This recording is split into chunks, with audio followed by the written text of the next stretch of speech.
Bonsoir à tous. Merci d'être là. Alors, pour la première fois, l'Humexplore a l'honneur d'accueillir la Fondation Iris, donc Françoise Brinkmann qui est là, qui est la présidente de la Fondation. Et donc elle va remettre un prix ce soir de 100 000 €. C'est une bourse attribuée pour une future expédition. Et elle va vous dire quelques mots dessus. Voilà. Donc François, je te passe le micro. Merci Vera. Merci beaucoup à l'Eden de nous recevoir.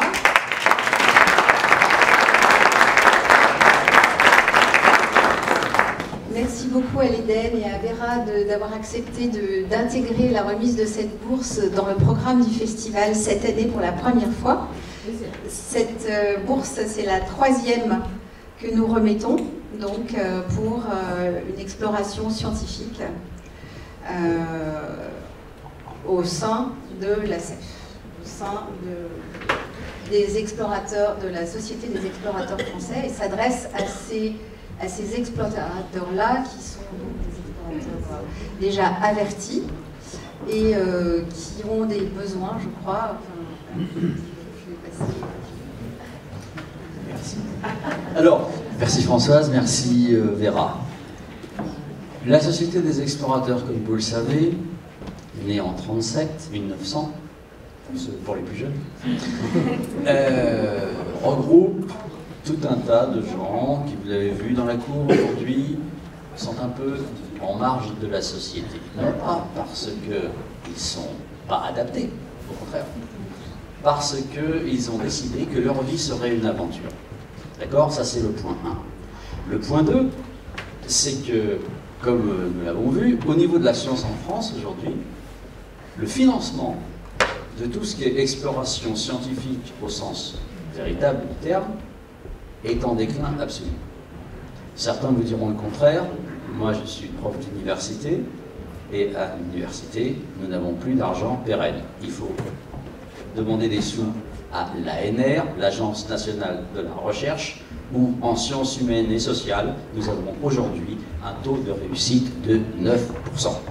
Ce qui veut dire que beaucoup de chercheurs, de réalisateurs, de tout ce que vous voulez, on fait des consortiums, on travaille pendant 4 mois, 5 mois, 6 mois, parce qu'on nous oblige à faire des partenariats avec différents pays européens, ce qui est normal, il n'y a pas de problème là-dessus, pour demander des budgets conséquents, et on a 8% de résultats positifs, ce qui veut dire que 72% des chercheurs essayent de trouver des sous, passent du temps pour et pendant ce temps-là ne font pas de recherche.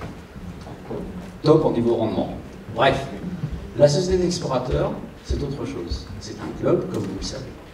Et nous avons eu la chance, grâce d'ailleurs à Vera et à la Fondation Iris, parce que la Fondation Iris a commencé par financer ce festival. Oui. Financé depuis l'origine du festival. Et puis petit à petit, les liens se sont créés. Et moi j'avais dit à Françoise, puisque nous sommes entre nous en tant qu'explorateurs et en tant que personnages qui font des vraies aventures, j'avais dit à Françoise, tu sais, on a un vrai problème. Toi, ta priorité, c'est la biodiversité. Qui peut être contre la biodiversité et la préservation de la biodiversité aujourd'hui? Le climat peut changer, nous on peut s'adapter. C'est un vrai problème, mais ce n'est pas le vrai problème. Le vrai problème, c'est la biodiversité. L'autre problème, et ça c'est un peu touchy, c'est la démographie, on en parlera dessus. La question, elle n'est pas là. La question, elle est que nous n'avons pas aujourd'hui, que ce soit au niveau public ou que ce soit au niveau privé, de bourse de ce niveau-là.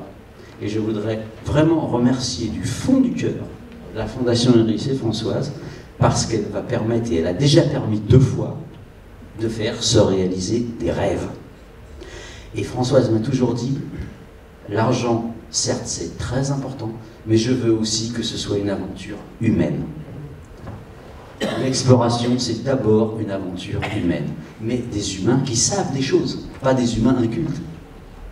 Des humains qui soient à la fois scientifiques, réalisateurs, spécialistes de biogéographie, de n'importe quoi, mais qui soient des vrais spécialistes et qui prennent leur corps à 2 mains et qui aillent dans les pays les plus improbables pour réaliser des films sur cette fameuse biodiversité et ouvrir les oreilles et les yeux de ceux qui après regarderont ces images, comme je crois on va voir tout à l'heure avec Damien qui était le lauréat de l'année dernière.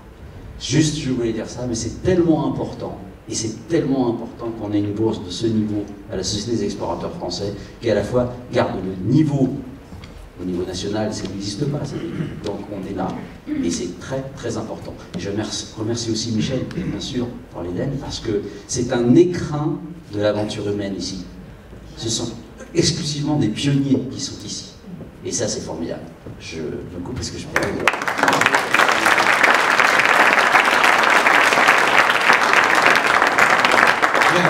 Merci Olivier, et je rajouterais que c'est aussi une formidable aventure cinématographique. Parce qu'on oublie aussi le côté image, l'image de la science, et c'est de plus en plus difficile. Et donc, effectivement, d'avoir une bourse à 100 000 € où l'image est aussi respectée, elle est présente, et bien c'est quand même quelque chose d'exceptionnel. Alors, Françoise, peut-être on va aborder la genèse de cette bourse. D'où vient cette idée de réunir la Fondation Iris et la Société des explorateurs français? Alors, je crois qu'Olivier l'a très bien dit. Par contre, ce que je peux dire, c'est pourquoi la Fondation Iris s'intéresse à l'exploration. Et ça a été dès le départ dans l'ADN de la Fondation Iris que nous avons avec mon mari, qui n'est plus là, Jean-Marie Hulot, que nous avons initié, que nous avons fondé. Dès le départ, et là, une des premières actions que nous avons menées, c'était de soutenir une expédition de Olivier Grunewald pour le Nyiragongo, volcan terrible d'Afrique de la RDC. Donc ça, c'était dès le départ. Pour nous, c'est important de soutenir la recherche et l'exploration scientifique. C'est l'un des 3 piliers de la Fondation. À côté de ça, effectivement, voilà, vous avez la préservation des sites et des espèces. C'est le nerf de la guerre, le plus difficile, d'obtenir véritablement la préservation des espaces naturels, parce qu'on peut faire beaucoup de sensibilisation, ça c'est le 3e point, qui est indispensable, l'éducation des jeunes, l'éducation des adultes, la sensibilisation de toute la société est nécessaire pour que, effectivement, cette préservation puisse remonter et avoir des chances de contrer peut-être ce dont tu parlais, c'est-à-dire notre humanité qui galope. Voilà, donc effectivement, la genèse de notre intérêt pour l'exploration vient aussi de notre appétence pour ça, en dehors de la nécessité qu'on a de faire de la recherche. Tout n'a pas été exploré, loin de là, sur la planète, vraiment de très loin. Et à chaque fois qu'on va soutenir une exploration scientifique dans cette bourse, on verra bien qu'il y a des tas de choses à découvrir encore sur la planète. Voilà.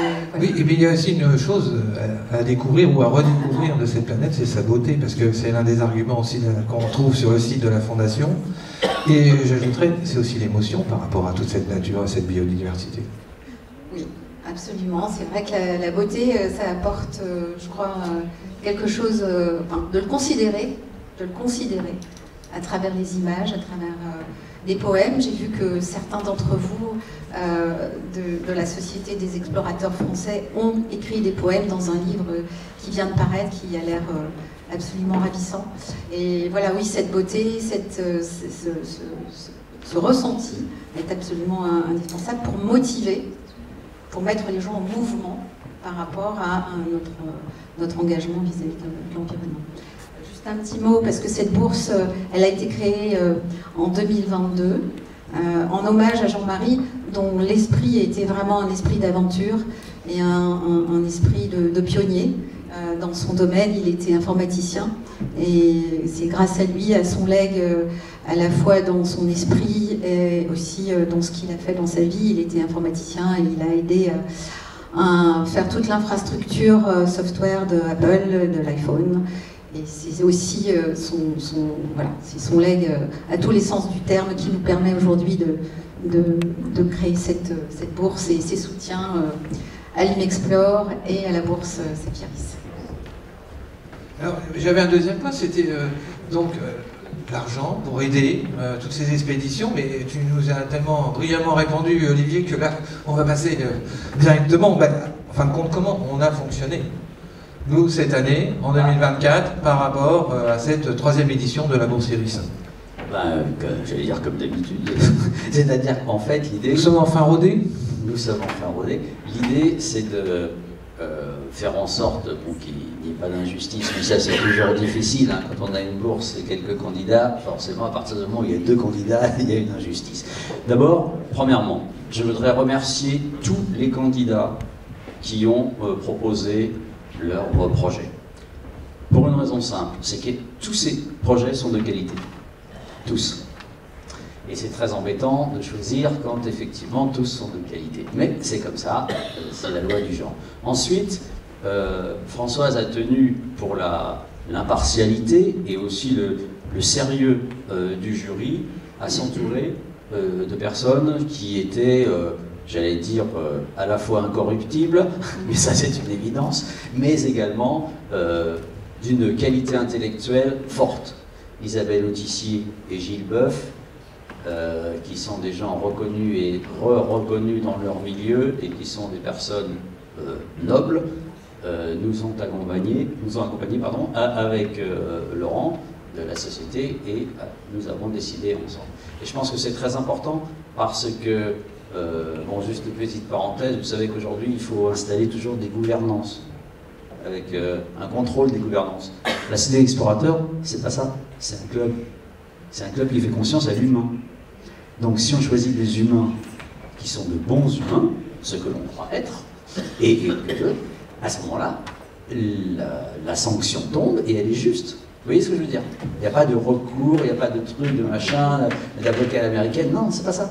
C'est juste, on décide que, voilà, point. Et on essaie de le faire le mieux du monde. En âme et conscience. En âme et conscience. Donc voilà, c'est un peu comme ça que l'on a fait. Et on a eu des projets absolument magnifiques que vous allez voir. Alors là, au total, il y avait 11 projets. Voilà. Alors, on peut peut-être dire un mot, mais je crois surtout que entouré en blanc, c'est les 5 nominés. Il y a une première sélection. Alors, pour X raisons, voilà, il y a 5 projets qui ont été sélectionnés. Et on a la chance d'avoir quelques personnes dans la salle, je crois. Oui, aujourd'hui. Il y a un mot sur la manière dont on a procédé, comment la bourse se déroule. Alors, l'appel à projet. Ah oui. Tout à fait. Mais oui, parce qu'en fin de compte, c'est un long processus qui a commencé au mois d'octobre de l'année dernière. Jusqu'au mois d'avril, début mai, on a reçu les candidatures et close donc fin avril. Et on s'est réunis à la société dans une formidable salle de réunion, tout entouré comme ça d'une histoire de géographie gigantesque. Et on était un peu écrasés quand même, ça nous et nous avons passé tout un après-midi avec les 5 projets qui avaient été retenus pour après décider de celui qui sera sélectionné définitivement, qui recevra la bourse. Voilà. Dans les remerciements, donc il y a les candidats et les nominés, et on peut peut-être commencer à appeler les nominés qui sont présents avec nous. Alors, j'ai fait une petite liste, hein, parce qu'il y a un peu de protocole. Et on va demander à Luc Federmeyer, qui avait proposé donc son projet La mémoire de l'Oued, retour à l'oasis oubliée, de venir. Et je crois qu'il y a un petit extrait. Bonsoir, merci. Bonsoir Luc.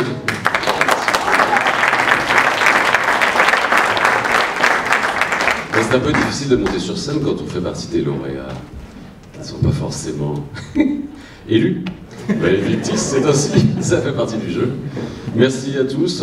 Ce matin, en me réveillant, sachant que j'allais venir, j'ai trouvé dans mon sac de voyage un truc qui traînait. C'était un collier où il y avait des turquoises du Tibet, et qui m'ont tout de suite fait penser à ton compagnon, qui portait aussi une turquoise la dernière fois où je l'ai rencontré. Et merci Jean-Marie. Et bravo de continuer, parce que cette bourse Iris, en fait, elle nous permet à nous une certaine liberté qui n'existe plus beaucoup en tant que réalisateur, cinéaste, voyageurs, c'est de pouvoir monter un projet auquel on tient, c'est énorme de tenir un projet, sans devoir dépendre du formatage, bien souvent des chaînes de télé qui nous imposent des choses qu'on ne veut pas faire, quoi, mais qu'on nous dit que c'est ainsi que les gens veulent qu'elles soient. Donc avec les moyens que vous nous donnez avec cette bourse, je pense qu'on peut aller encore plus loin dans l'aventure de pousser nos rêves et de vous les faire passer. Voilà. Sinon, 2 mots sur mon projet. C'était en fait revenir 35 ans en arrière sur un endroit qui m'avait vraiment tenu à cœur, l'Oasis oubliée. J'étais tombé sur une dépêche de l'AFP dans les poubelles des téléscripteurs à Libération qui reprenait une news algérienne disant « On a découvert, dans une région très peu peuplée du Sahara, une oasis qui ne figure sur aucune carte. » Donc je vous la fais plus courte. On a eu les images satellites, on a eu la conviction, la preuve que ces gens existaient et que dans un des oueds profonds du plateau de grès du Tassilin-Alger, au sud de l'Algérie, il y avait une oasis qui était passée à travers l'histoire, n'étant pas sur les cartes. On est tombé à l'origine des premières cartes qui avaient été levées par le lieutenant Gardel en 1903, et lorsqu'en 1946, juste avant la Deuxième Guerre mondiale, l'adjudant de la Ferté... Juste après, là. 40, ouais, non, 30. 36 alors. J'ai toujours des problèmes avec les chiffres, que ce soit en maths. Là, c'est les congés payés qui ont permis d'y aller. Voilà, ça a dû marquer. Donc l'adjudant de la Ferté, à la suite de lui avant la Deuxième Guerre mondiale, chargé de la couverture cartographique de cette région, n'avait pas reporté cette oasis, qui l'était au début du XXe siècle. Et lorsque, dans les années 60, on a donné à la jeune République algérienne les fonds de cartes de l'armée française, qui étaient les seuls, cette oasis n'existait pas sur ces cartes. Et donc ils sont passés à l'as. Et dans les années 90, par contre, ces gens tout d'un coup se sont rappelés à nous, quoi. On est retombé sur eux. Et donc on a monté une expédition là-bas, on les a rencontrés, on a passé les 3 jours de l'hospitalité Touareg dans le fond de cette oued, et on a rencontré des gens qui n'avaient jamais entendu parler, ni de la guerre d'Algérie, ni du fait qu'ils étaient algériens, ni du fait qu'il y avait des gens autour, etc., quoi. On les a filmés, on a passé plein de bons temps avec eux, on les a rencontrés. Et là maintenant, 30 ans plus tard, j'ai envie d'y retourner. J'ai envie de voir ce que ces Touaregs qui vivent en quasi-autarcie pourraient nous apprendre, pourraient nous léguer à nous qui, face à ces bouleversements climatiques dont on nous parle tellement, auraient conservé quelque chose qui pourrait nous permettre à nous de résister, d'être plus en lien avec notre environnement, avec la biodiversité. Et c'est, je pense, le message qu'il pourrait nous apporter. Donc voilà, ce sera ça le projet, je vais être un peu... Bon. Non, il y a eu un petit moment d'histoire. Oui. Ça aussi, c'est important, l'histoire. Effectivement, et de savoir les raconter, les histoires. Voilà, l'extrait du film. Ça, c'est le film d'il y a 30 ans. On entend. Merci Luc. Vraiment, tu es certainement l'explorateur et l'aventurier type de la Société des explorateurs français, non mais vraiment, et tu nous fais rêver, mais voilà, la biodiversité n'était pas tout à fait au cœur de l'histoire. C'était l'histoire humaine, mais magnifique. Merci beaucoup. Merci à toi. Vérifiez le contenu de cette dépêche trop belle pour être vraie. Le mythe de l'oasis perdue. Un piège à touristes en mal de sensations. À moins que... 3 jours. C'est vraiment un film ancien. Hein. Il est temps de retourner sur place, là. Quitter la civilisation du moteur.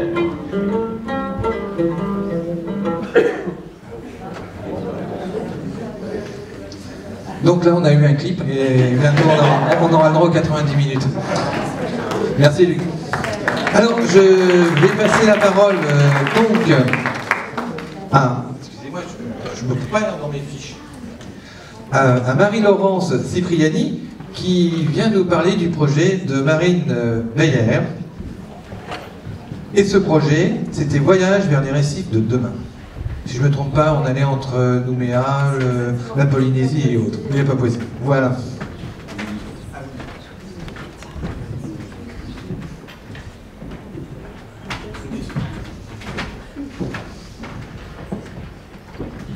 Ok, donc voyage ce soir, je vous emmène voyager. Notre projet, du coup, c'est justement une expédition en Papouasie-Nouvelle-Guinée qui a pour but d'explorer justement l'adaptation des récifs coralliens au changement climatique.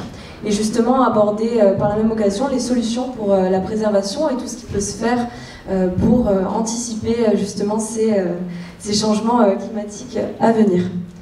Alors, sur ces 4 slides, du coup, j'ai mis 4 images qui, on va dire, font un petit état des lieux de la situation actuelle. Donc, les coraux, c'est 0,1% des fonds marins, et pourtant, c'est 25% en termes de lieux d'habitation de toute la biodiversité. C'est, on va dire, un hotspot évidemment de la biodiversité, mais aussi pour, à l'échelle humaine, effectivement, pour l'humain, c'est de la protection des côtes, aussi pour tout ce qui est tourisme, évidemment très important, ce qu'on voit sur la deuxième image. Pour autant, aujourd'hui, les coraux sont effectivement des écosystèmes fragiles qu'il convient de regarder avec attention, puisque malgré donc tout l'intérêt qu'ils ont, ils sont en phase de disparaître. C'est ce qu'on voit sur le petit schéma donc rose fluo, avec en fait une perspective à 2050 d'une probable disparition totale des coraux. Donc on peut imaginer déjà tout ce que ça peut engendrer. Et donc voilà, avec une urgence vraiment à ce niveau-là de préservation. Donc nous, on s'intéresse, on voyage, ça y est, à Ambitel, qui est une petite île du coup en Papouasie-Nouvelle-Guinée, et qui en fait offre un aperçu assez fidèle de ce que pourraient être les prochaines perspectives d'évolution du changement climatique. C'est un endroit où on a trouvé des résurgences de CO2 et qui, couplé aux températures assez élevées, offre un scénario assez idéal. On parle de laboratoire naturel, justement pour étudier l'évolution et l'adaptation des coraux, parce que là-bas, justement, l'équipe de scientifiques avec laquelle on travaille a justement trouvé des coraux qui s'adaptent au changement climatique. Donc, d'où l'intérêt de se porter sur cette expédition. Donc, les objectifs de l'expédition sont les suivants. La première, effectivement, c'est d'étudier ces mécanismes d'adaptation des coraux au changement climatique par rapport à Ambitel, et donc on va dire les différentes conditions qui font que ces coraux-là ont développé des systèmes d'adaptation. La deuxième, du coup, c'est tout ce qui est transplantation. Il y a des études effectivement qui sont faites et des transplantations directement sur les lieux de coraux pour étudier leur adaptation au changement climatique, en créant justement des modèles innovants qui pourraient être appliqués à l'échelle mondiale pour demain justement pallier au problème de l'acidification des océans. Et enfin, justement, la dernière chose, c'est le partage un petit peu de ces connaissances. Donc ça, c'est vraiment partager avec le grand public tous les enjeux qui existent par rapport au changement climatique et à l'adaptation de ces systèmes-là. Et donc le partage, c'est un petit peu le combat que j'en ai fait. Et je vais présenter l'équipe, justement. En fait, on est une équipe assez pluridisciplinaire et c'est un petit peu la force du projet.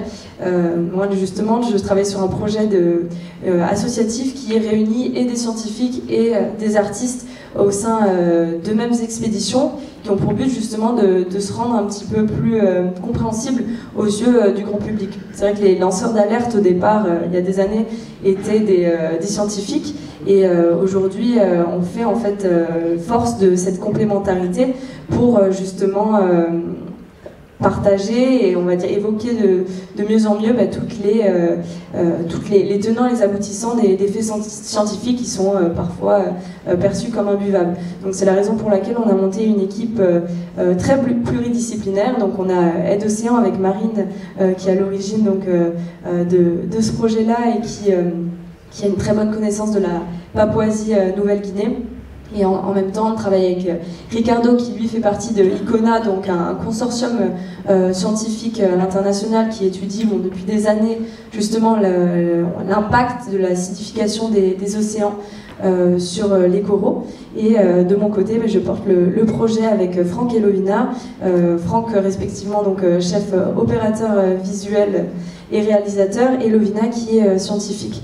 Donc de cette belle équipe, justement, l'intérêt est de pouvoir partager ces connaissances et on va dire cette recherche aux yeux du grand public.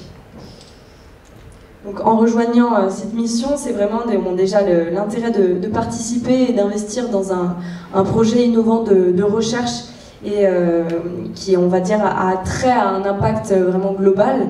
On est tous concernés par l'acidification des océans et également l'impact que ça va avoir sur les coraux qui sont assez essentiels. Il y a l'aspect vraiment collaboratif avec cette idée de créer du lien entre science et également tout ce qui est grand public, on va dire vraiment personne lambda. L'idée c'est de vulgariser et de rendre accessibles ces données-là. Et enfin d'apporter de la visibilité pour avoir un meilleur impact demain. Donc voilà, simplement, c'est un projet qui est encore à l'étiage de tout ce qu'il a à raconter. On va continuer de le porter et je remercie également Marine et également Lumexplore évidemment et la fondation Iris de me permettre de m'exprimer, de présenter ce projet et voilà, je pense qu'on sera amené à se revoir dans ce contexte ou peut-être sur le terrain. Merci beaucoup. Merci beaucoup.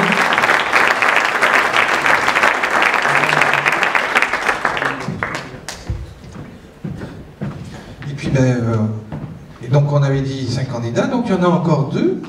Et j'appelle Eric Gilly. Il est où, Eric? Il est là. Eric Gilly, voilà. Pour Mandrésie 2024. Et si je ne me trompe pas, Eric, que tu viens juste d'arriver de Madagascar. Donc donne-nous les nouvelles de là-bas. Merci. Oui, merci. Oui, effectivement, Mandrésie 2024, c'est un projet à Madagascar d'exploration de grottes. Alors ça se situe dans le nord de Madagascar. Et c'est un endroit absolument unique au monde. C'est un plateau calcaire très ancien qui a été soulevé par le volcanisme à une période de son existence. Enfin, on ne sait pas exactement quand, tout ça, ça reste à étudier. Le plateau a été bombé et il a été ensuite traversé par des volcans. Et ce qu'il y a de fascinant, c'est que justement, ces mécanismes ont permis la naissance d'un réseau de grottes absolument incroyable, puisque les fluides provenant du volcanisme ont creusé une première génération de grottes sous couverture imperméable, formant des labyrinthes absolument incroyables. Ensuite, une deuxième phase, lorsque la couverture a été décapée, a permis à l'eau de pluie, de précipitations, donc de sculpter un relief absolument incroyable en surface avec des aiguilles rocheuses, et un deuxième réseau de grottes qui s'est superposé au premier. Et ensuite, dans certaines parties du massif, vous avez carrément les fleuves côtiers, enfin le secteur de fleuves, Manonzeb et Mahavav, qui en plus ont traversé la grotte. Et alors nous, là-dedans, il y a un petit massif qui nous intéresse depuis pas mal de temps, on a commencé à l'explorer, il fait 1/2 km², tout petit, un tout petit triangle, et à l'intérieur, on a 30 km de grotte. Là, on en revient justement, parce que bon, le projet s'appelant Mandrésie 2024, il fallait le faire en 2024. Donc, on a décidé, on est parti une petite équipe. C'est pas bien sûr le projet qu'on avait présenté pour la bourse, parce que c'est un projet beaucoup moins ambitieux. Mais voilà, on est passionné par cette zone, donc on avait envie d'y aller, quoi qu'il arrive, quoi qu'il en coûte. Donc on y est allé. Et là, on a rajouté à nouveau à ce réseau 1,5 km de nouvelles galeries. Donc, j'ai fait une petite présentation, j'espère qu'elle va fonctionner. Voilà. Et ça vous montre les conditions d'expédition dans cette partie de Madagascar. Donc voilà le massif, on était équipé d'un petit drone et ça permet de voir la surface. Vous voyez qu'on ne peut absolument pas circuler sur ce massif. Ce ne sont que des aiguilles rocheuses, franchir des espaces de quelques dizaines de mètres, ça prend par moment quelques heures, parce que c'est extrêmement dangereux. Mais par contre, il y a à l'intérieur donc ces réseaux de grottes absolument gigantesques, qui s'étalent, comme je le rappelle, sur 30 km. Avec des salles gigantesques, et malgré la petite superficie de ce massif, il y a une salle qui fait 200 mètres de long sur 100 mètres de large. Et puis restait des zones inexplorées, qu'on n'a pas pu atteindre ni par l'intérieur, ni par l'extérieur du massif, et ça a été le but de petit projet. J'y étais la semaine dernière, tout simplement, donc on est presque en direct. Et on a pu atteindre donc cette zone. Alors, nous on va privilégier la saison sèche, parce que dans ces grottes, il y a beaucoup d'eau, il y a de temps en temps c'est des crocodiles, donc il y a beaucoup d'eau, il faut quand même éviter d'y être. Et puis surtout, la région est quasi inaccessible. On avait fait une tentative au mois de février cette année, c'était soldé par un échec. Et là, voilà, on y retourne avec l'idée de trouver des entrées, soit par l'extérieur, soit par l'intérieur des grottes, à cette zone qui tout à l'heure figurait avec un gros point d'interrogation sur la carte. Difficile, beaucoup plus difficile que ce qu'on imaginait d'ailleurs pour l'extérieur. Même avec l'aide du drone, on n'a pas réussi vraiment à trouver d'entrée. La roche est extrêmement coupante. On s'est pris aussi des problèmes avec les lianes qui procurent une poussière irritante. Donc à un moment, je suis sorti presque aveugle de ça. Et puis on a fait la connaissance d'un gardien de zébu qui nous a dit « Ah oui, mais moi je connais quelques entrées de grottes ». Alors il nous a amené déjà des grottes qu'on connaissait, donc on a dit non, on doit trouver quelque chose de mieux. Et là un jour il nous a indiqué, il nous a pas vraiment amené, mais il nous a indiqué ouais dans ce secteur il semblerait qu'il y en ait une. Et on a découvert donc cette grotte, Angava Kamungo, qui est en fait une grotte cimetière à l'entrée. Et très rapidement on rentre dans un réseau de galeries, un véritable labyrinthe. Ce qui nous a conduit d'ailleurs en fait à aller dès qu'on a pu rejoindre une ville avant de débuter l'exploration, on a acheté un sachet de craie pour gamins pour pouvoir marquer notre chemin dans le labyrinthe. On a découvert aussi donc, des tombes anciennes, puisque les traditions locales d'enterrer les morts dans les grottes, et lorsqu'ils sont des dignitaires, eh bien, on va mettre quelques offrandes, là, vous avez vu, il y a des poteries chinoises, enfin il y a plein de choses. Et là, donc, ça s'étale comme ça sur 1,5 km, à rajouter justement aux 31 km qu'on connaissait déjà dans ce massif. Donc maintenant, ce secteur-là, la deuxième grotte de l'Afrique, la première étant le Namuruk, avec 100 km, et un petit peu éloigné de ces records. Alors au cours de ces travaux, bien entendu, on fait des levées topographiques, géologiques, etc. Et ce qu'il y a d'intéressant aussi, c'est qu'on a accès à des choses étonnantes, c'est-à-dire qu'on voit la végétation par-dessus, puisque les plantes qui poussent à l'extérieur, elles vont chercher l'eau à l'intérieur du massif, avec des racines absolument incroyables. Donc, il y a toute une partie aussi faune, pas toujours très sympathique, hein, je dois dire qu'il y a quelques explorations qu'on a arrêtées à cause des mygales. On n'avait pas trop envie d'aller ramper dans les mygales. Et puis il y a des quantités de poissons, on a trouvé des écrevisses, enfin il y a plein de choses. Alors, très probablement, on y retournera bientôt. Merci Eric.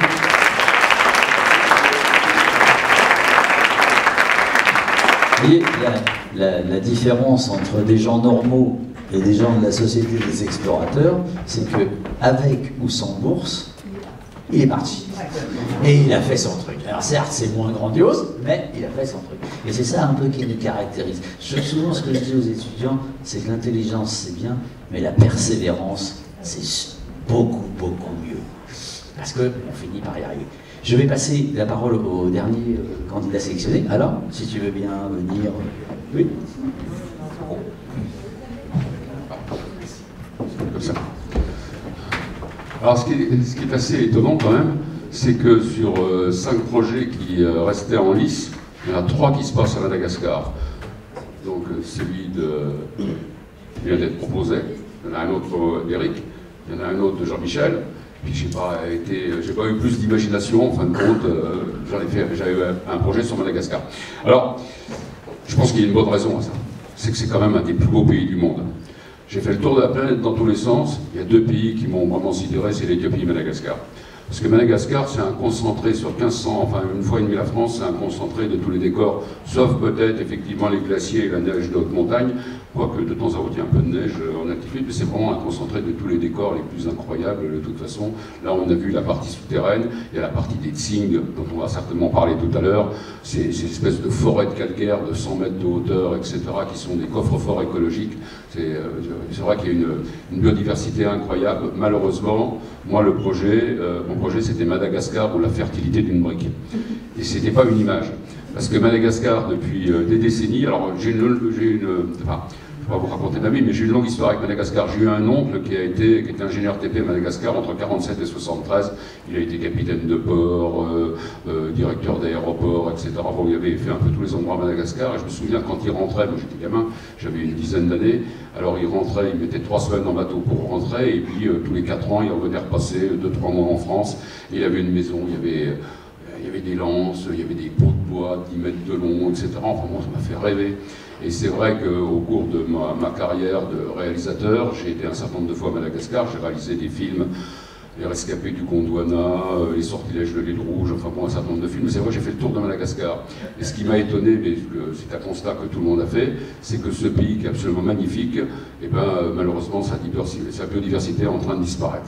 Alors, je ne vais pas vous raconter ce que va vous raconter certainement Jean-Michel dans quelques minutes, mais c'est vrai que le constat est tel qu'il était, enfin je trouvais qu'il était intéressant, et je connais quelqu'un qui s'appelle Roland Albignac, qui est certainement un des meilleurs connaisseurs. C'est un monsieur qui a 85 ans, mais qui est toujours parfaitement un gant intellectuellement et physiquement, qui crapahute encore comme s'il avait 25 ans, et c'était certainement un des meilleurs spécialistes des écosystèmes malgaches.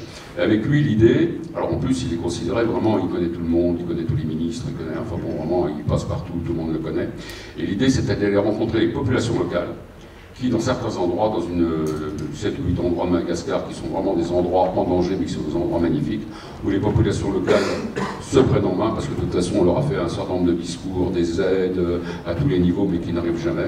Et ces gens-là se retroussent les manches et effectivement arrivent à trouver des solutions, alors qui ne sont pas des solutions, disons, très compliquées. D'abord, ce sont des solutions pas très compliquées, mais qui permettent effectivement de protéger leur biodiversité dans les endroits, effectivement, à haut risque pour cette biodiversité où ils habitent. Voilà, c'était ça le projet.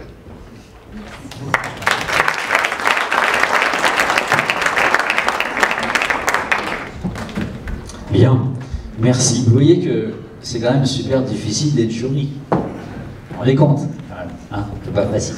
Alors maintenant, Françoise, ben, tu vas annoncer le lauréat de cette année. Alors, les lauréats de cette année. Nous avons le plaisir de remettre cette 3e bourse Saphiris à Isabelle Coulon et Jean-Michel Corillon pour leur projet Namoroka.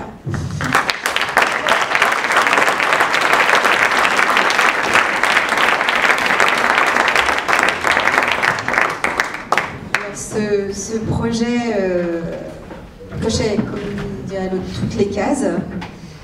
Il a été très centré biodiversité, comme la bourse se doit de le garantir. Et puis, il y avait beaucoup de choses, intégration des populations locales, retour vers les populations locales pour l'aspect sensibilisation, utilisation de transports locaux. Et puis, ce qui nous a fait pencher, enfin en tout cas moi, c'est sûr, c'était l'audace. Parce que vous allez voir, c'est franchement audacieux ce qu'ils vont tenter. C'est vraiment de l'exploration, c'est-à-dire c'est vraiment un sujet qui n'a jamais été traité, pas en espace, mais en temps. Dans la saison dans laquelle ils vont partir, il y a quelque chose qui n'a jamais été vu. Voilà, moi c'était un petit peu plus de redire. Et du coup, on va écouter, avant que vous écoutez vous, on va écouter la vie de Gilles Boeuf et d'Isabelle Autissier sur leur choix, puisque c'est un choix, un consensus. Voilà. On va voir ça. Bonjour à tous et bonjour à tous. Désolée de ne pas être avec vous, je ne pouvais pas. Pourquoi est-ce que j'ai voté pour le projet Namoroka de Jean-Michel Corillon, donc pour ce prix Société des explorateurs français IRIS? C'est parce qu'en gros il coche toutes les cases. Hein. C'est un projet qui est original. Alors oui, c'est vrai que ce lieu est connu. À Madagascar, il est connu pour une biodiversité exceptionnelle, 80% d'endémisme, mais il est surtout connu l'été. Et là, ce qui nous a attirés, je pense tous, c'est de faire cette expédition à la saison des pluies, qui est évidemment extrêmement exigeante, puisqu'il y a plus d'1 mètre d'eau qui tombe en 4 mois. Et ça veut dire aussi, forcément, aller à la rencontre d'une biodiversité différente, parce que au moment où l'eau envahit tout ce territoire, bien sûr, la vie se manifeste différemment. Et puis c'est aussi parce que on a été, enfin moi en particulier, j'ai été sensible aux moyens locaux. On se déplace avec des chariots tirés par des buffles, on se déplace en pirogue, donc empreinte carbone quand même relativement légère, même s'il y a forcément un petit peu d'avion depuis la France. Et puis parce que, en dehors du côté exploration scientifique, où là il y a vraiment une équipe solide, il y a toute la dimension retour et participation des populations locales. Je crois que c'est extrêmement important. On ne protège pas des territoires si les populations locales ne sont pas engagées dans ce mouvement. Et puis bien sûr, la connaissance par un public beaucoup plus large de tout ce qu'ils vont pouvoir faire et découvrir. Donc voilà, je leur souhaite bon voyage, bonne expédition et surtout, ramenez-nous à plein de choses passionnantes.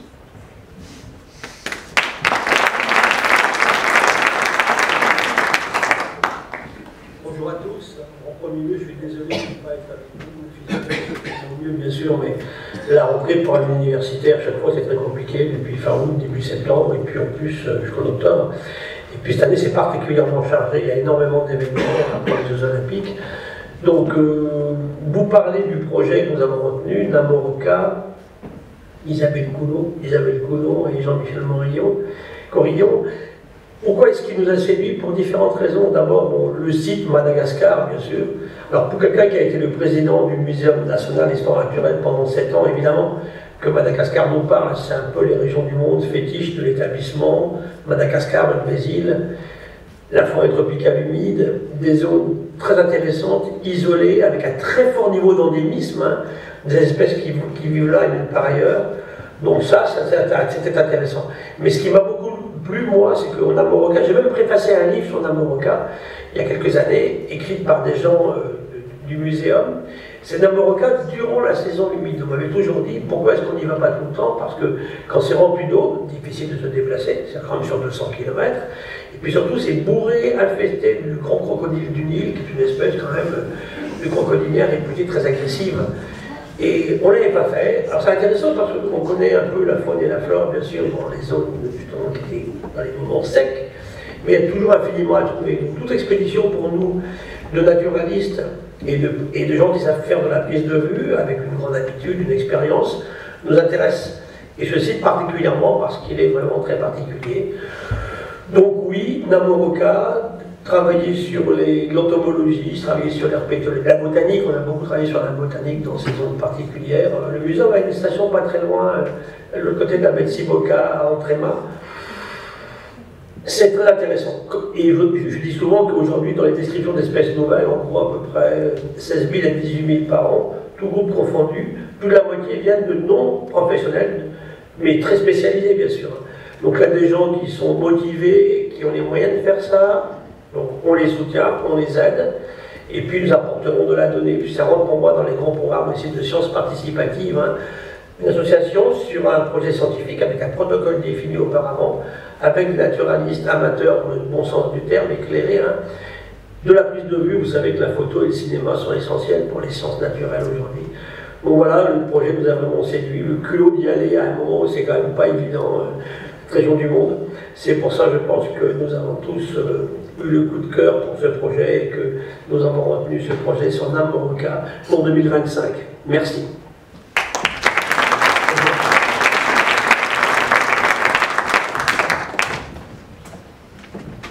Voilà.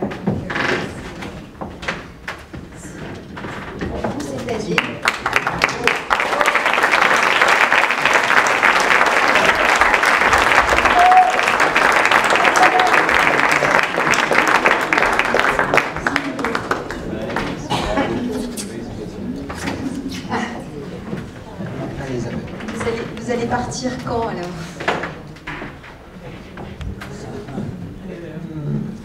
Je voulais juste dire que l'année dernière, on a présenté un film, on a reçu un prix ici, donc c'était très émouvant et voilà, et cette année, ils veulent nous faire pleurer chaque année, je crois. On va essayer de partir donc à la saison des pluies entre février et avril. On va voir un peu, on va suivre. L'idée, c'est de pas y aller quand on ne peut vraiment pas y aller, parce que l'idée, c'est quand même d'y aller et de voir ce massif en eau, mais avec des plages horaires où on pourra quand même se déplacer et parce qu'il ne pleuvra pas toute la journée. Et, voilà. Bah, en fait, je passe la parole. Merci infiniment Françoise, merci à la Fondation. Merci beaucoup, merci ouais. Olivier. Merci à la CEF ouais, aussi, de nous permettre de réaliser notre rêve, mais ça Olivier l'a vraiment bien dit. D'ailleurs c'est difficile de parler après Olivier et après tout ce qui a été dit auparavant. S'affranchir d'un certain nombre de contraintes qui sont vraiment les nôtres en tant que cinéaste professionnel et photographe professionnel, c'est une bénédiction, c'est un miracle, c'est quelque chose qu'on n'espère jamais et ça va nous permettre vraiment de faire les choses dont on rêve à notre rythme et tel qu'on les a conçues dès l'origine.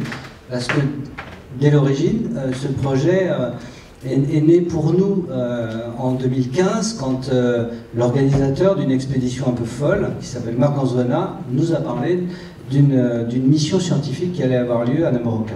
Donc c'était en 2015. Juste un petit mot pour dire que cet organisateur est spécialiste des crocodiles. Donc on risque rien. Et donc on est parti avec cette mission scientifique sous l'égide du Muséum national d'histoire naturelle. Grâce à Lucille Alorge. Grâce à Lucille Alorge. Membre de la CEF. Ouais, une immense botaniste qui malheureusement nous a quittés il n'y a pas longtemps. Mais dont on a envie de lui dédier elle voulait repartir avec nous. Ouais, elle voulait repartir. Et donc on a découvert ce massif en 2016. Et ça a été pour nous cinéastes un véritable coup de cœur. Extrêmement difficile de réaliser des images, de suivre une expédition multidisciplinaire où tout le monde part dans tous les sens, il y a tellement de choses à découvrir et on y va tellement rarement que, évidemment, les scientifiques, vous imaginez bien, quand ils arrivent dans un site comme ça, ils sont comme des dingues, ils bossent jour et nuit, et donc c'était pas facile. Mais on a vécu avec eux une immense frustration. On parle d'un site exceptionnel, effectivement, Namoroka, plateau calcaire, né il y a 200 millions d'années, qui a été ciselé. On a l'impression qu'on est à New York, avec effectivement des artères et des falaises de 100 mètres de haut. On a vécu une grande frustration parce que, malgré toutes les découvertes qui ont été faites, une fois de plus, j'allais vous dire, en 2016, on n'est pas au top d'un point de vue biologie, et enfin surtout biodiversité.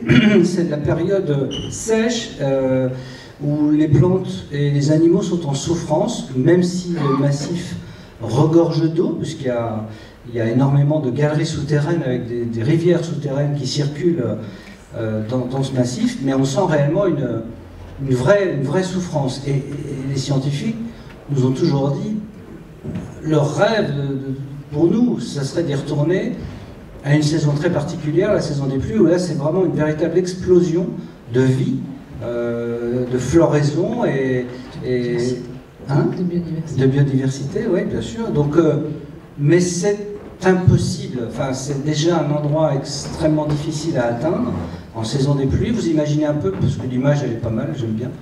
C'est une baignoire qui se remplit d'eau, voilà. Des pluies souvent torrentielles. Et qui rendent les pistes impraticables. Donc, on a voulu, parce que c'est notre vocation, parce qu'on est fiers de partenir à la CEF, on est fiers de faire notre métier de cinéaste aventurier, et si vous voulez, le rôle d'éclaireur a toujours été vachement important pour nous, et on met vraiment toute notre énergie, toute notre passion dans les images qu'on ramène et qu'on fait partager au plus grand nombre. Là, on passe un cap avec cette mission scientifique. Et Isabelle, on parlera sans doute beaucoup mieux que moi avec cette association qu'on a créée, parce que non seulement en tant que cinéaste photographe, on veut partager les connaissances, et grâce à l'association que nous avons créée, qui s'appelle Tiatanik, ça s'appelle Aimer la Terre en malgache, ça va nous permettre aussi d'avoir une réelle, comme on l'avait en 2016, proximité avec les populations locales et les enfants qui sont l'avenir de demain. la connaissance est au cœur de l'avenir de ces enfants. Quand on ne transmet pas, quand on ne sait pas, quand on vit dans l'ignorance, on est condamné, on se fait manipuler, et c'est pas le but. Le but, c'est de faire découvrir ce site exceptionnel au plus grand nombre, y compris d'ailleurs au public national et international, mais surtout aux populations locales et aux enfants. Donc voilà, c'est un véritable défi. Alors, c'est vrai que maintenant on en a gros sur les épaules, il va falloir qu'on assure. mais bon, mais c'est pas un projet inconscient. Et puis on a quand même quelques décennies d'expérience derrière nous, donc on a parcouru le monde aussi, on a fait beaucoup de choses, à la rencontre beaucoup de peuples premiers. Voilà, donc l'aventure est extraordinaire, l'aventure sera magnifique, et grâce à Iris, et puis voilà, parce que j'étais un peu bavard et je ne suis pas très poli, donc je passe la main à Isabelle. Alors, quand on écrit des projets, on les rêve, comme si on n'allait jamais y aller, et puis parfois, il y a un jour où on se dit, ça y est, il va falloir y aller, quoi. Voilà, donc c'est un peu aujourd'hui qu'on réalise que cette fois, il va falloir y aller. On est très très heureux de faire ça, et c'est un projet qui mûrit depuis quelque temps, et on a rencontré quelqu'un qui a monté une grande école à Madagascar, et il se trouve que cette école, une école pilote où les enfants rentrent et vont bientôt ressortir à la fin du lycée avec une formation. Et au départ, c'était la petite école, et puis petit à petit, ça grandit. C'est une école pilote. Et cette école, il se trouve qu'elle est à 100 km de là où on va. Elle a été montée par un Français, et voilà, qui est très attaché à Madagascar. Donc, on espère monter une collaboration ensemble pour, voilà, dès le retour de notre expédition, d'aller à l'école et de présenter aux enfants ce qu'on a fait et de leur montrer comment c'est l'Etsing à côté de leur école. Voilà. Et après, on va essayer de créer des liens, du lien pour partager. Ouais. Voilà, donc. Ça c'est notre pitch quelque part. C'est notre projet résumé en quelques mots. Donc cette carte vous situe l'Etsing de Namoroka, nord-ouest. Voilà, au-dessus Soalal. Alors, pour que vous sachiez, oui, on y est allé donc en 2016 à la saison sèche, donc, et l'école est un peu plus haut, là, au nord, et la ville au centre, c'est la capitale. Voilà, donc on en a déjà parlé, c'est un lieu incroyable. Ça fait partie d'un des 34 hotspots de biodiversité dans le monde. Donc, 80% d'endémisme. Il reste 10% de la forêt primaire à Madagascar. Il y en a un morceau ici. Voilà, il y a une faune incroyable avec des espèces endémiques, des espèces qu'il n'y a que là-bas, des lémuriens, des fousses, des reptiles, enfin voilà, et les scientifiques qui sont allés nous ont dit qu'ils découvraient des choses nouvelles à chaque fois, quoi. Des espèces nouvelles, des familles, voilà. Donc ça, c'est le programme, donc on va faire un petit repérage, et puis l'expédition mars-avril pour partager des images et récolter un maximum d'informations. Tu veux parler ?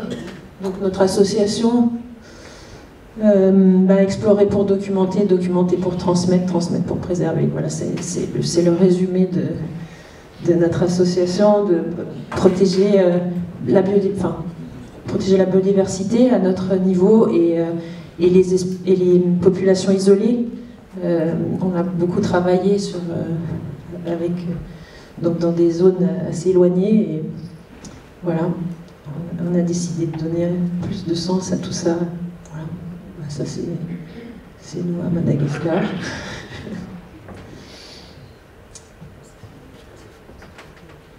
Ouais, Olivier le disait tout à l'heure aussi, et quelques personnes l'ont dit aussi, je pense que témoigner par l'image, c'est essentiel. Alors on n'est pas herpétologiste, pas entomo, pas botaniste, mais on est cinéaste professionnel, photographe, mais au contact depuis quelques décennies de tous ces scientifiques, on a aussi pu acquérir un certain nombre de connaissances, ce qui nous permet aujourd'hui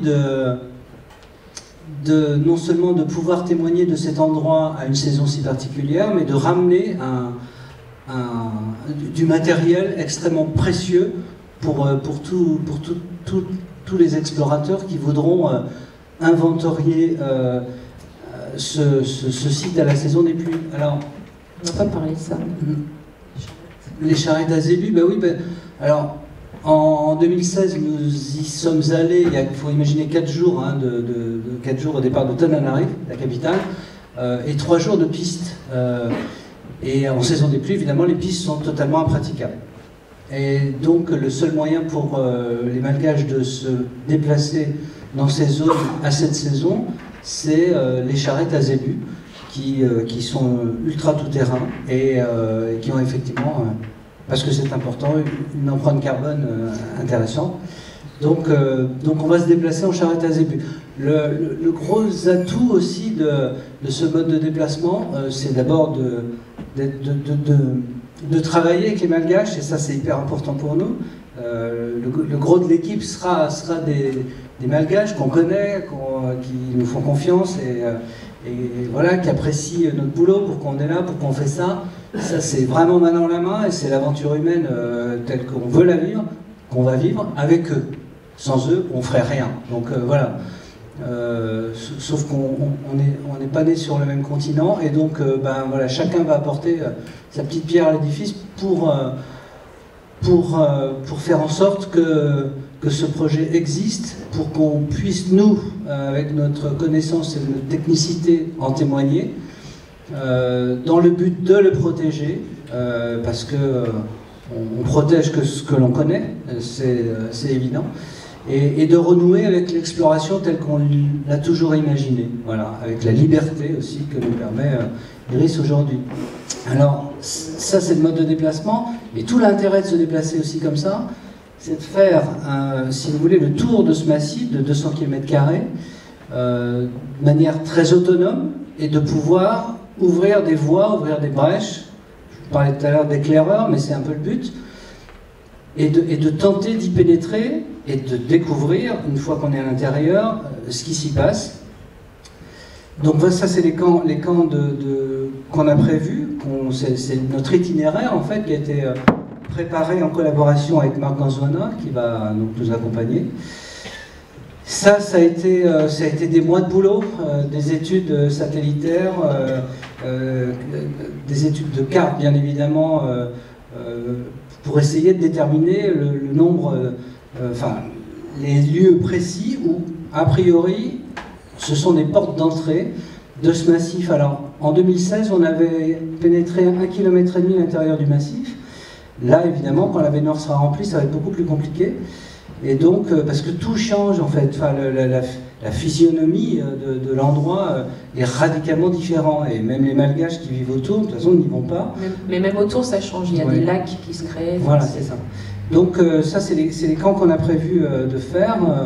Avec un prévisionnel qu'on va essayer de suivre, mais qu'on ne suivra pas, évidemment.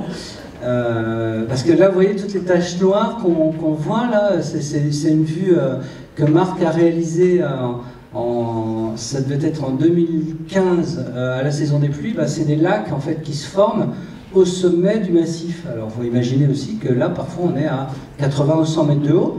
Ce qui veut dire qu'en dessous, toutes les galeries aussi qui pénètrent à l'intérieur du massif, on en parlait tout à l'heure, il y a une centaine de kilomètres, sont noyées. Donc le but aussi, c'est d'aller les explorer, en faisant gaffe aux crocodiles, avec des moyens dont on peut bénéficier aujourd'hui. On va plonger évidemment, mais il y a des roves qui nous permettent aussi d'explorer ces galeries pour découvrir une faune qui est présente en cette saison. Sur la deuxième photo à droite, on voit des signes qui sont foncés et très clairs en dessous. Parce qu'en fait là c'est l'été, donc il n'y a plus d'eau. Et puis l'hiver, ça se remplit à peu près jusqu'à cette marque-là, à cet endroit-là.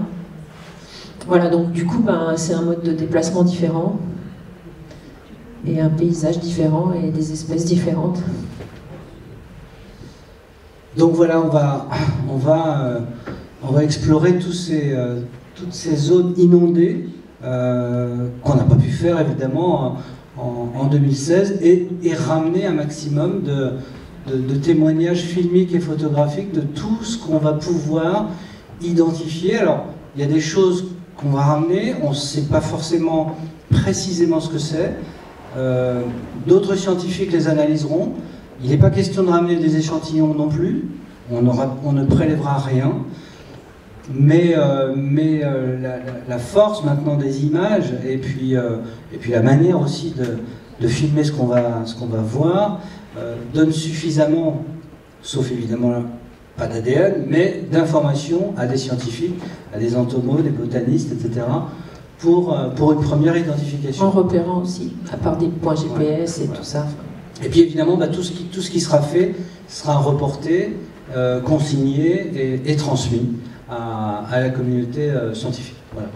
Donc, on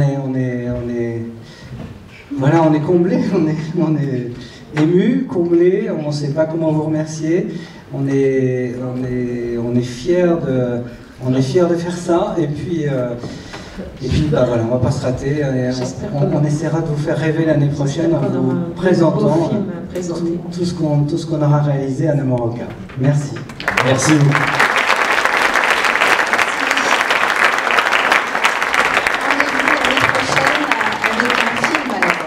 À la même place voilà. En 2025. On va appeler maintenant Damien Lecouvet, qui était le lauréat de l'année dernière, n'est-ce pas? Et on a maintenant une petite tradition que Françoise va vous expliquer. C'est très important, très important. Alors, d'un explorateur à l'autre, il y a un objet relais pour passer le flambeau. Et je crois que tu vas expliquer parce que c'est assez élaboré cette fois-ci. Hein.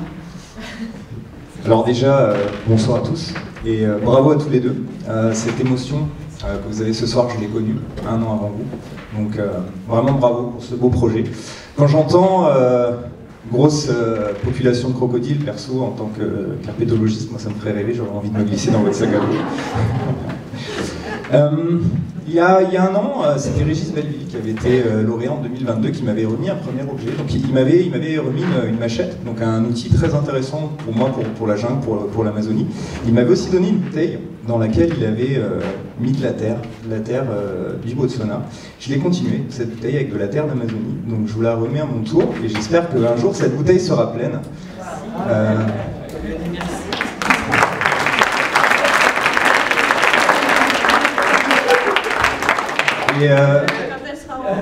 Donc ça c'est le premier objet, donc ça c'était à l'initiative de Régis Belleville. Il n'y a pas longtemps, dans un cours universitaire, on m'a posé une question. On m'a dit comment est-ce que je définirais l'aventure. Et j'ai répondu que pour moi l'aventure c'est mettre des mots sur une histoire qui n'a pas été écrite préalablement. Donc c'est ce que j'ai voulu faire dans un carnet. J'étais dans mon hamac avec mon petit carnet, je gribouillais des impressions, des descriptions de ma journée, et c'est ce que j'ai essayé de reporter dans le carnet. Donc pareil, j'espère qu'un jour ce carnet-là sera plein. J'ai demandé à Régis, pareil, qui a été lauréat avant, de mettre un petit mot dedans. Et peut-être qu'un jour ce carnet-là, comme la bouteille, sera plein. C'est ce qu'on peut souhaiter. J'ai aussi mis quelques petites photos d'équipe pour... voilà, donc je vous laisserai le plaisir de lire les messages. Et encore bravo à tous. Merci beaucoup. Merci, Damien. Tu peux dire juste quelques mots avant de lancer le film, peut-être, quand même? Bien sûr. Alors, le film que vous allez découvrir pour la première fois ce soir, alors déjà, c'est la première. Donc, la première du documentaire, c'est un vrai plaisir. J'ai la chance avec moi ce soir d'avoir 3 membres de mon équipe à qui j'ai mené la vie dure. Il faut savoir que ces images-là, quand on est scientifique, quand on est herpétologue, quand on est ornithologue, on se moque un petit peu des caméramans et on a tendance à être excité dans notre monde de passionnés. et prendre des images, réussir à capter des images, en particulier, je vais parler en particulier des 3 herpétologues plutôt excités, qui courent partout après les serpents, après les images. Ce qu'ils ont réussi à faire derrière, c'est un travail exceptionnel.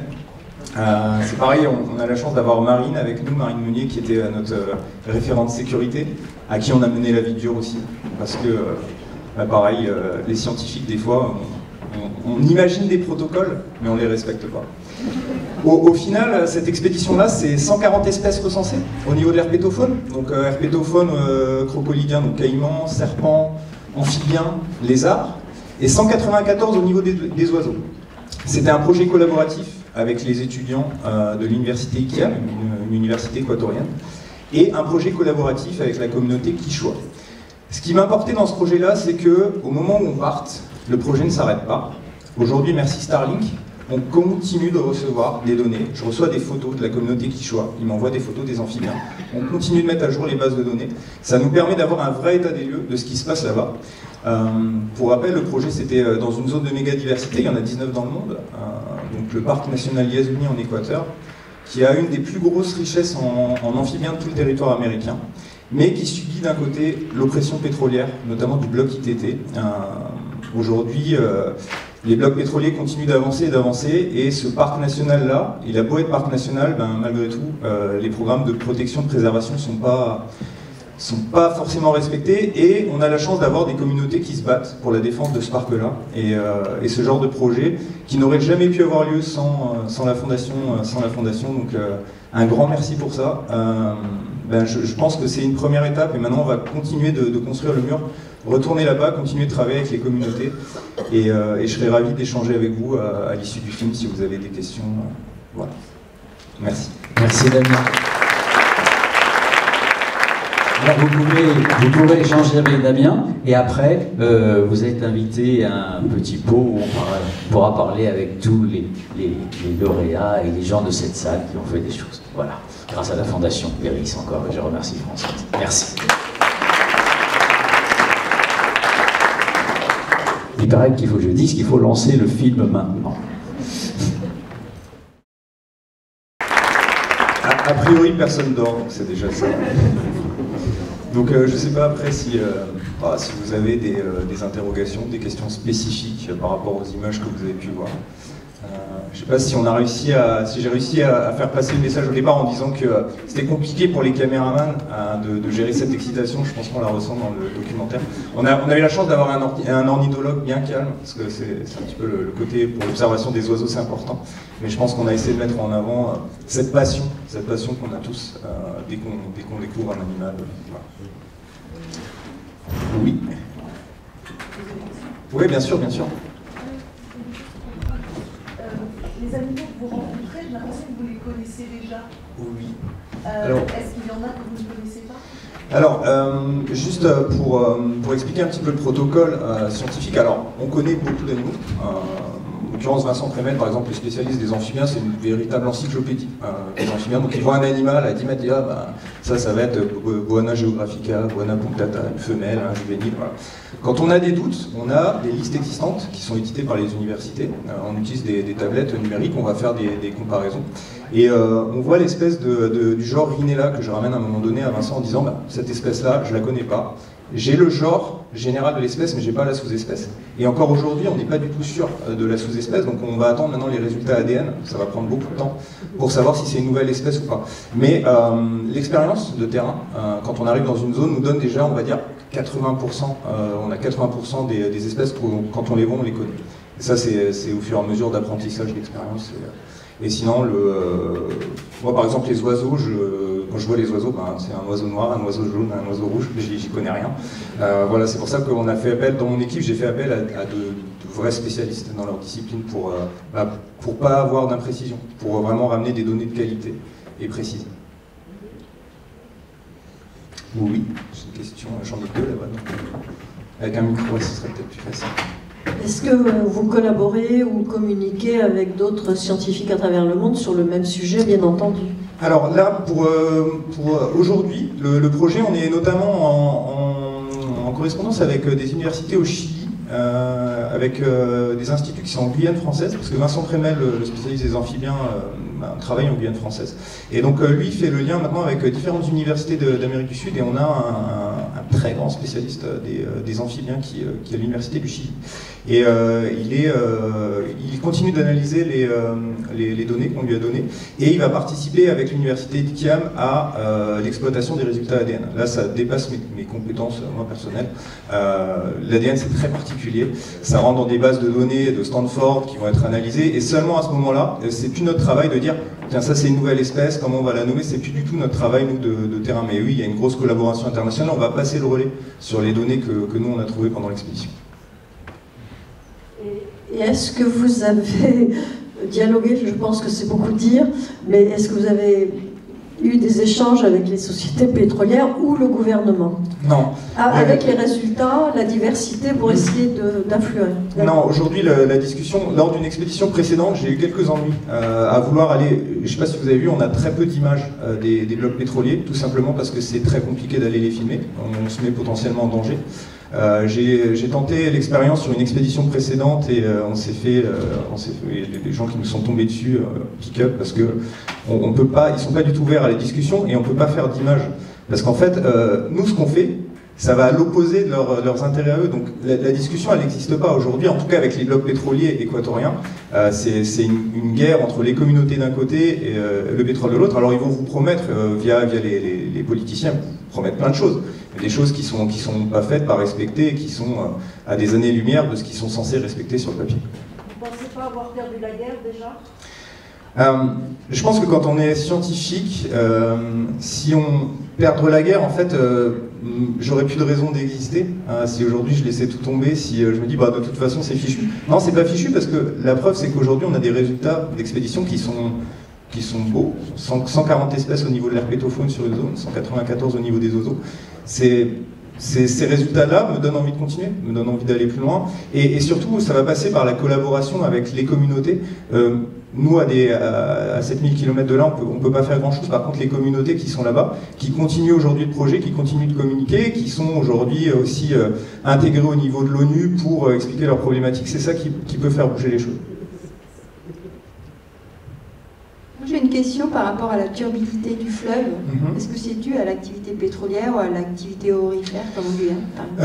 Non, là sur l'équateur, on n'a pas. J'ai par exemple pas repéré, quand on était sur le fleuve, de nappes d'huile, de nappes de mercure, comme on peut le voir beaucoup plus fréquemment en Guyane française. Ici, la couleur de l'eau, elle est vraiment due à la décomposition des végétaux. J'ai absolument pas vu de contamination chimique sur les endroits où j'étais. On a fait des analyses d'eau. Enfin, c'est l'université ICAM qui a fait des prélèvements d'eau, et les prélèvements d'eau sont plutôt bons. Par contre, ce qu'il faudrait faire, c'est faire ces mêmes prélèvements au plus près du bloc pétrolier, et je pense que là on aurait des sacrées surprises. Mais en tout cas, dans la zone, on était un petit peu trop loin pour en tout cas ressentir cette contamination chimique. J'ai eu un doute à un moment donné sur l'observation des tortues. Les tortues, il faut savoir que c'est des espèces qui sont très sensibles à la qualité de l'eau, on en a vu très très peu. Maintenant, est-ce que c'est dû à la qualité de l'eau? Est-ce que c'est dû à des espèces qui ont été énormément chassées par les communautés, qui ont fait baisser ou tout simplement pas la chance de les avoir observés? C'est dur à dire aujourd'hui. Mais en tout cas, les analyses et la qualité de l'eau, des informations qu'on a eues de l'université sont pas trop mal. Et vous étiez en saison des pluies, ça? On était... alors, aujourd'hui, quand on parle de saison en Amazonie côté équatorien, il n'y a plus de saison des pluies, plus de saison sèche. En gros, tout est modifié. Nous, on était censé être dans une saison sèche. On a eu, par moments, des grosses pluies. On était sur une phase de transition. Donc, la notion de saison des pluies, saison sèche, je ne veux plus dire grand-chose là-bas. C'est là qu'on voit l'évolution climatique. Là, je reviens d'Afrique du Sud. J'étais au Mozambique en Afrique du Sud. On avait 20 cm la semaine dernière de neige en Afrique du Sud. Donc, j'ai envie de dire que le changement climatique, si des gens osent dire aujourd'hui qu'il n'a pas lieu, je ne comprends pas. Oui, bonsoir. Pardon, j'essaie. Ah, pardon, oui, là-bas. J'ai vu que vous étiez la plupart du temps au niveau du sol ou au niveau de l'eau, mais est-ce que vous êtes passé à côté de plein d'espèces qui vivent dans les couches supérieures ou sous l'eau, par exemple? Il y a notamment en canopée des espèces qui sont très intéressantes à observer. Il faudrait pour ce faire logistiquement faire des travaux sur corde. Il y a un projet qui a été fait juste à côté de l'endroit où on était, un groupe de de jeunes scientifiques qui ont commencé à justement travailler alors sur l'entomologie, mais l'entomologie de canopée. Là, nous, sur le temps donné, on n'avait pas le temps. Si on veut vraiment avoir un maximum de surface, il aurait fallu rester 2 mois de plus pour pouvoir faire la canopée. Mais par contre, ce serait scientifiquement parlant très intéressant.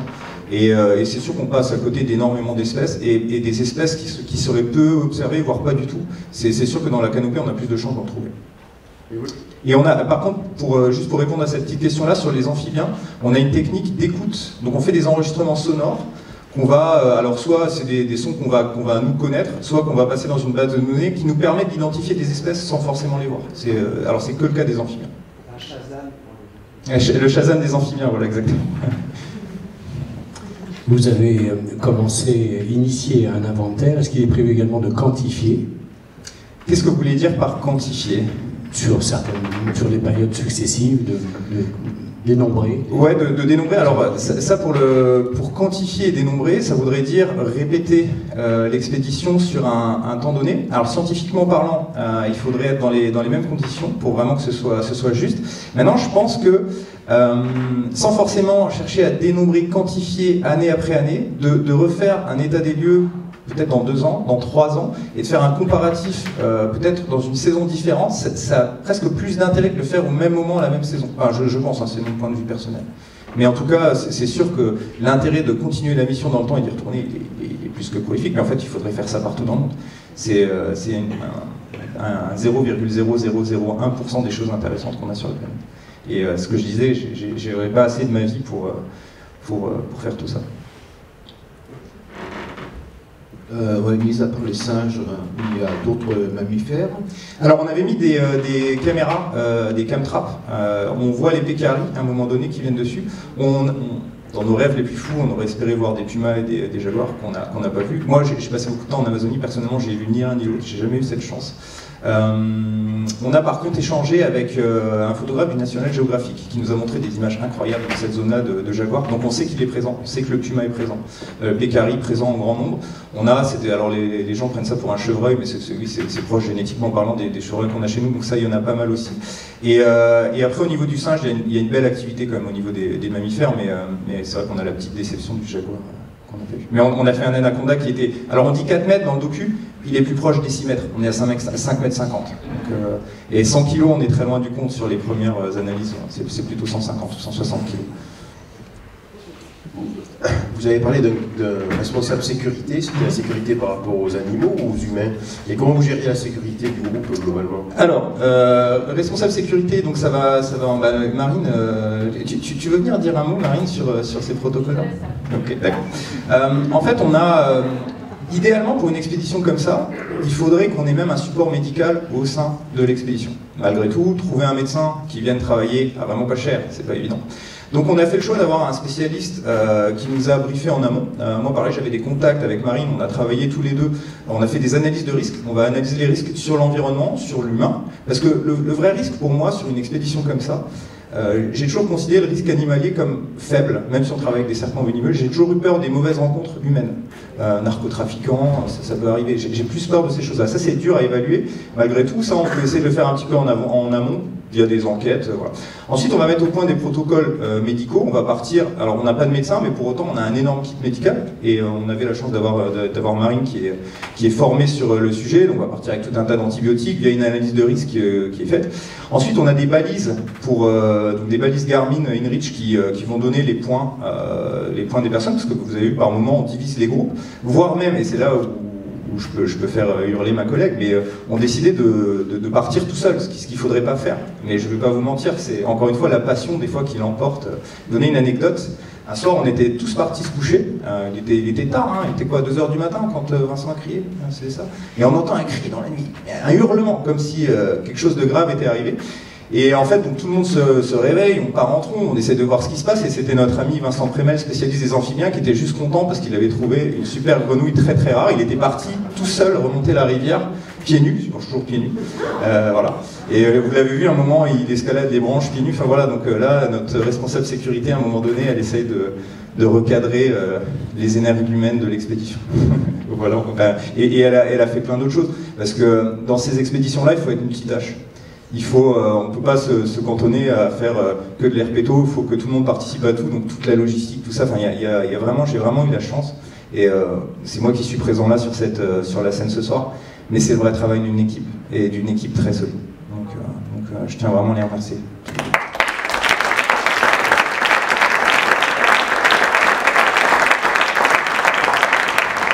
Question derrière. Oui, vu qu'on parle de logistique, du coup la logistique film... Ah, la logistique film, c'est un super sujet, là, les deux réalisateurs qui sont à côté de toi. Ouais, je compte alors, il y a une vraie interrogation qu'on s'est posée au départ. La première des choses, c'était les batteries. Parce que comment on fait pour partir 6-7 jours sur le terrain sans avoir aucune possibilité de recharger les batteries? Il y a deux options possibles. C'est soit on emmène un générateur, soit on porte des batteries, beaucoup de batteries. Nous, on a fait le choix de porter beaucoup de batteries. C'est pour ça qu'on voit les sacs sont vraiment lourds. On a eu des gros problèmes logistiques sur les optiques. Ils peuvent en parler, hein, les champignons dans les optiques, ça c'est un enfer. L'humidité est telle que tous les instruments pourrissent en fait. Les contacteurs électriques, moi mon appareil photo, donc on part avec 2 boîtiers en général, parce qu'on fait les photos sur fond blanc, donc ça c'est pour l'aspect scientifique, on fait les photos in situ de l'animal pris en situation. Et moi, au bout de quelques jours, un de mes boîtiers, j'avais rendu l'âme, logistiquement parlant, sur l'appareil, la vidéo, c'est un vrai enfer. Je pense qu'on peut parler du très froid, de la haute altitude, c'est compliqué avec le lithium, les batteries, mais la jungle, franchement, pour le matériel vidéo, c'est compliqué. Et il faut prendre des backups surtout, il faut avoir énormément de matériel de rechange, des spares, des batteries, des boîtiers, des optiques, et puis à un moment donné, sacrifier tout ce qui ne marche plus et espérer que ça tienne jusqu'à la fin de la mission. Mais ils ont géré, parce qu'au final, on a des belles images. Question? Olivier?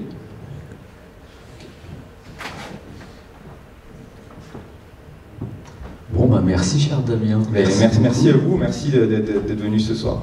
Merci. Vraiment, c'est un grand plaisir d'être là. En particulier dans une salle, on en parlait tout à l'heure, c'est quand même une salle mythique, un cinéma mythique. Et faire la première de notre documentaire dans un lieu comme ça, c'est fort. Ouais, merci infiniment.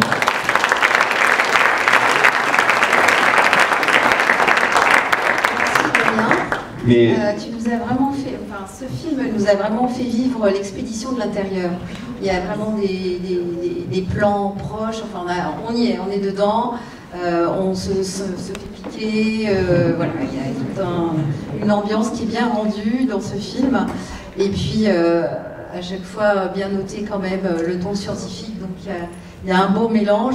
Et puis, avec juste deux caméramans, prise de son, etc. Bravo, parce que c'est minimaliste quand même pour avoir fait un tout petit peu ce genre d'expé. Bravo quoi.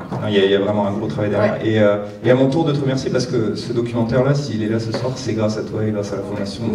Alors du coup, j'ai aussi remercié les membres de la Fondation. Parce que il faut aussi qu'il y ait des gens derrière la Fondation. Donc il y a Frédéric, Florence, Marie à la communication et voilà, qui nous a aidés à préparer cette soirée. Alors je vous invite à aller prendre un pot juste à la sortie du cinéma et de prendre également, si vous le souhaitez, un exemplaire du journal Embarquement, dans lequel il y a un article sur le travail de Damien, il y a un édito sur le travail de la Fondation, et il y a plein de très belles informations sur le monde de l'exploration scientifique. Ben voilà, à bientôt au coin de la